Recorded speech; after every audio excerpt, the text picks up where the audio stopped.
হযরত জিবরাইল আলাইহিস সালাম আল্লাহ নবীর কাছে একদিন একটি ঘটনা বলতেছিলেন। ঘটনাটি রিয়াজুস সলিহিনে আছে। তো এক আল্লাহর বান্দা ৫০০ বছর পর্যন্ত আল্লাহর ইবাদত করেছে পাহাড়ের এক চূড়ায়। চতুর্দিকে ছিল লবণাক্ত পানি। আল্লাহ তাআলা সেখানে একটি স্বচ্ছ ঝর্ণার ব্যবস্থা করে দিলেন এবং একটি আনার গাছের ব্যবস্থা করে দিলেন। সে গাছ থেকে আনার খেত এবং ঝর্ণার স্বচ্ছ পানি পান করত এবং সে পানি থেকে উযু করত।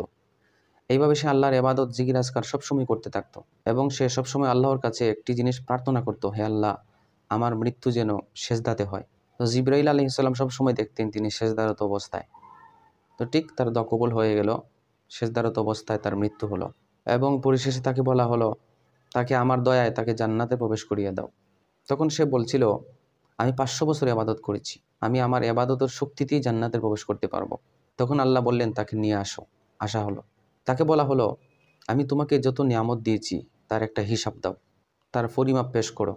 তখন দেখা গেল ২টি চুকের বিনিময়ে ৫০০ বছরের ইবাদত শেষ হয়ে গেল। তখন আল্লাহ বললেন, যাও, তাকে জাহান্নামের ভিতরে টেনে হেঁচড়ে প্রবেশ করাও।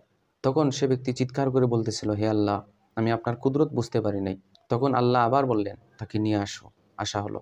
তাকে কিছু প্রশ্ন করা হলো। প্রথম প্রশ্ন করা হলো, তোমার এই পাহাড়ের চূড়ায় স্বচ্ছ পানি কে দান করেছে? সে বলল, আপনি। কে তোমাকে আনার গাছ সৃষ্টি করে দিয়েছিল? বলে, আপনি। কে আপনাকে ৫০০ বছর হায়াত দান করেছিল? আপনি। তাহলে সব কিছু আমার দয়াতে, আমার দয়া ছাড়া তুমি জান্নাতে প্রবেশ করতে পারবা? তখন লোকটি তার ভুল বুঝতে পারল এবং আল্লাহর কুদরত স্বীকার করে নিল যে আপনার দয়ায় আমি জান্নাতে প্রবেশ করতে চাই। তাহলে আমরাও এই ঘটনা থেকে আমাদের শিক্ষা, আমাদের এই নামাজ, আমাদের এই তেলাওয়াত, আমাদের ইবাদত দ্বারা জান্নাতে যাওয়া কখনো সম্ভব নয় যদি না আল্লাহর দয়া হয়। আমাদের নবীজি তাও বলেছেন, যার বিষয়ে হাসরের ময়দানে হিসাব নিকাশ নেওয়া হবে তার কিন্তু কঠিন অবস্থা হয়ে যাবে, তাকে জান্নাতে যাওয়া কঠিন হয়ে যাবে। এজন্য সবসময় চাওয়া আল্লাহ যেন আমাদেরকে বিনা হিসাবে জান্নাত দেন। আবার অনেক মানুষ বলে, নামাজ না পড়লে কি হবে, জীবনে একবার নামাজের মতন পড়লেই হবে। তো এটা মূর্খতা এবং অজ্ঞতা ছাড়া আর কিছুই হতে পারে না।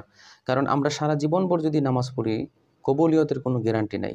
আর তুমি জীবনে একবার নামাজ পড়বা, সেটা আল্লাহর কাছে গ্রহণযোগ্য হয়ে যাবে এমন কোনো ওহী তোমার প্রতি নাজিল হয় নাই। এজন্য সবসময় আল্লাহর রহমত তালাশ করা এবং নিজের আমলের অহংকারিত্ব না করা।